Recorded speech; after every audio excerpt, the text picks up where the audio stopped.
Noah Schultz here, Northland Tackle Pro, and today we're going to talk about the Reed Runner frogs, the Poppin and the Walkin versions.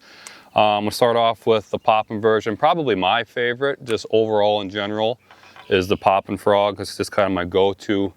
Today we're on a lake. It's got semi-clear water, a lot of lily pads, rice, pencil reeds. It's sparse, so today, I would think, and we got overcast, I'm thinking Poppin frog.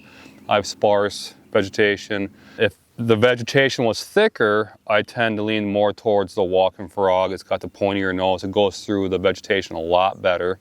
In clearer water or high sun conditions, I tend to go with a Walkin frog. Also, it's a little bit more subtle.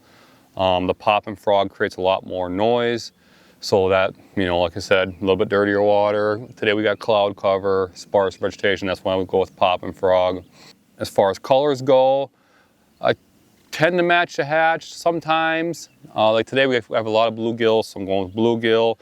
Otherwise, a natural color like a mouse pattern is always good when you have clear water. But if you just want like a handful of colors, my go-tos are white or the blackbird color.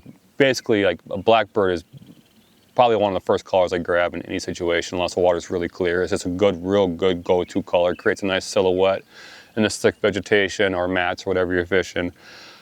As far as the frog itself goes, I mean, we have a super soft body on these frogs. Both the Poppin and the Walkin. This one's a little beat up. I've been using it quite a bit.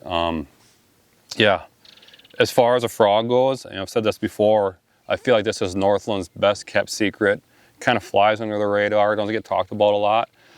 But this frog, as far as bang for your buck goes, I don't think you're gonna find a better frog on the market. It's just super affordable, it's durable, it's got amazing hookup, and I have fished a ton of frogs on the market.